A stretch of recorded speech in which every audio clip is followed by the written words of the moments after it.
Terungkap jadi tersangka gratifikasi. Ini kontroversi Wamenkumham di kasus kopi cyanida Jessica Wongso. Wakil Ketua KPK Alexander Marwata mengatakan, Wamenkumham Edward Omar Sharif atau Edi telah dinyatakan menjadi tersangka dalam dugaan kasus gratifikasi. Penetapan tersangka Edi itu didasari lewat surat penyidik KPK. Kemudian pada penetapan tersangka Wamenkumham benar, ujar Alex pada wartawan Kamis 9 November 2023. Alex menuturkan kalau surat penyidik itu sudah ditandatangani sejak 2 minggu yang lalu. Kata dia, ada 4 orang tersangka yang mana 3 diantaranya sebagai orang penyuap dan 1 orang penerima. Itu sudah kami tandatangani sekitar 2 minggu yang lalu dengan 4 orang tersangka dari pihak penerima, 3 pemberi, 1, kata dia. Sebelum ditetapkan jadi tersangka gratifikasi, nama Edi sempat ramai ketika kasus kopi cyanida kembali jadi sorotan. Kasus ini disorot setelah film dokumenter berjudul High School. Film tersebut dianggap membuka kembali sejumlah kejanggalan-kejanggalan yang terjadi selama kasus tersebut bergulir di tahun 2016 silam. Edi pun cukup vokal membantah dan membuat pernyataan seputar kasus tersebut. Bahkan, ia tidak jarang membuat pernyataan kontroversi untuk menjawab tudingan miring dari sejumlah pihak.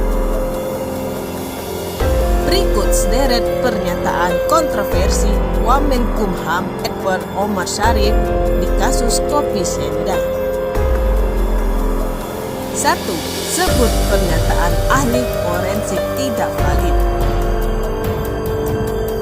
Dalam salah satu komentarnya, Edi sempat membantah pernyataan ahli forensik yang menguasai patologi dan toksologi Dr. Jaja Surya Atmaja mengenai autopsi dan kadar cyanida di tubuh Wayan Mirna Salihin. Menurutnya, pernyataan yang dilontarkan Dr. Jaja tidak valid sebab Jaja tidak melakukan pemeriksaan terhadap jasad Mirna. Seorang ahli memberikan keterangan secara garis besar itu ada 2. Ada ahli ketika akan memberikan keterangan itu tidak perlu melakukan apa-apa. Tetapi ada ahli ketika akan memberikan keterangan, dia harus melakukan eksperimen, harus melakukan observasi, harus melakukan pemeriksaan, ungkap Prof. Edi di YouTube Curhat Bang Deddy Sumargo seperti dilihat Viva Senin 16 Oktober 2023. Tapi kan Dr. Jaja tidak melakukan autopsi.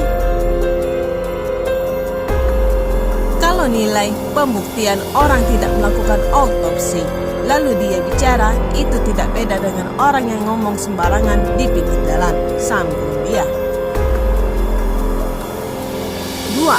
Jessica Wongso datang ke Oliver 3 hari sebelum kejadian. Lebih lanjut, Edi juga sempat mengungkap bahwa Jessica Kumala Wongso sudah datang 3 hari sebelum kejadian Wayan Mirna Salihin tewas usai minum kopi di kafe Oliver. Edi menduga Jessica 3 hari sebelum kejadian datang untuk memotret lokasi. Jessica datang bukan saat eksekusi Mirna saja. 3 hari sebelumnya sudah datang, kata Wakil Menteri Hukum dan HAM Edward Omar Sharif dalam catatan Dekomorasi TV One yang dikutip Viva Selasa 3 Oktober 2023. Hal tersebut diungkap Edi kepada saksi ahli psikolog persidangan Jessica, Dewi Haron, yang juga menjadi narasumber dalam acara itu. Mendengar apa yang dikatakan Edi, Dewi Haron pun kaget. Dia mengaku tidak tahu selama ini kalau ada fakta Jessica sempat di kafe Oliver 3 hari sebelumnya. Tidak, Jessica hanya menangis di depan saksi ahli kriminolog. Salah satu pernyataan Edi yang juga menjadi sorotan terkait dengan isak tangis Jessica Wongso di pengadilan. Disebutkan Edi, Jessica hanya menangis saat ahli kriminolog Prof. Roni Niti Baskara duduk di kursi saksi. Menurutnya, sikap Jessica berbeda ketika menghadapi saksi-saksi ahli lainnya, di mana dia terlihat santai dan tersenyum sinis.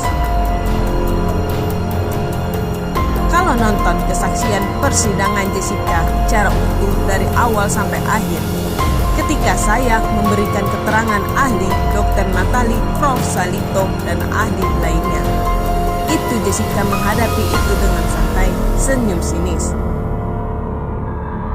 Kecuali ketika Prof. Roni Niti Baskara memberikan keterangan, Jessica menangis kan, kata dia melansir tayangan YouTube Denny Sumargo. Bagaimana menurut pendapat Anda? Dukung terus channel ini, share, like, komen, dan subscribe ya.